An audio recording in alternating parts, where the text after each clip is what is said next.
পর্যটকদের জন্য ঝুঁকিপূর্ণ হয়ে উঠেছে কক্সবাজার সৈকত। ঈদের ছুটিতে গত 2 দিনে সমুদ্রে ডুবে 3 পর্যটক সহ 6 জনের মৃত্যু হয়েছে। সংশ্লিষ্টরা বলছেন, নির্দেশনা না মেনে অনেকে সমুদ্রের যেখানে সেখানে নামছেন। সৈকতের অনেক স্থানে ভাঙন ও গুপ্ত খাল তৈরি হওয়ায় পানিতে নামার আগে বিপদ টের পাচ্ছেন না পর্যটকেরা। এতেই প্রাণহানি ঘটছে। আর এ নিয়ে আরও জানাতে সেখান থেকে যুক্ত হচ্ছেন সহকর্মী তৌফিকুল ইসলাম। তৌফিক, কক্সবাজার ঝুঁকিপূর্ণ হয়ে উঠেছে পর্যটকদের জন্য, এবং কর্তৃপক্ষ ঝুঁকি কমাতে কোনো ব্যবস্থা নিয়েছে কিনা এবং পর্যটকদের সতর্কতার কোনো উদ্যোগ দেখছেন কিনা সেখানে? বান্ডেল থাকলে প্রতি সেনমানিতে টাকা বাঁচবে। বিকাশ সেনমানি বান্ডেল কিনে জিতুন প্রতি লেনদেনে। ওদের লাইফ গার্ডের যে বিতরণ রয়েছে শুধুমাত্র 1 কিলোমিটার এলাকা জুড়ে।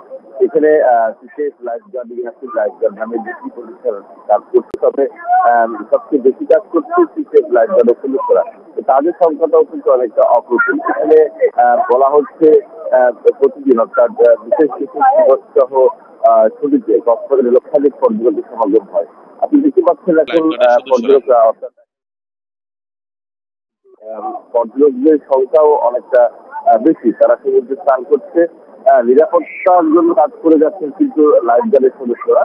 আর পাশাপাশি কিন্তু এখানে অনেক সময় দেখা যায় সমুদ্রের যে অনেকটা গভীরে চলে যায় লোকজন, তো তাদেরকে নিয়মিত এখান থেকে বাসি বা অন্যান্য সতর্ক সংকেত দেখিয়ে তাদের বিপদে আসতে বলা হলেও কিন্তু অনেকে মানে আবার অনেকে মানছে না।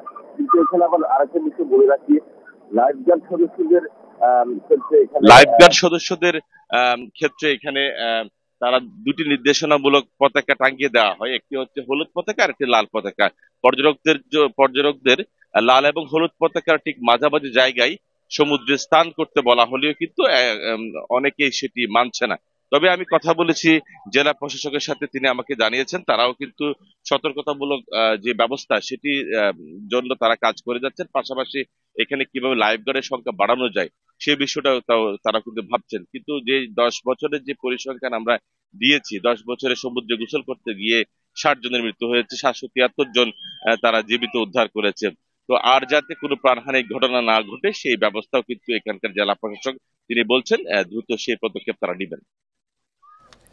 ক্রমেই ঝুঁকিপূর্ণ হয়ে উঠছে কক্সবাজার, এবং সে বিষয়ে জানাচ্ছিলেন সহকর্মী তৌফিকুল ইসলাম।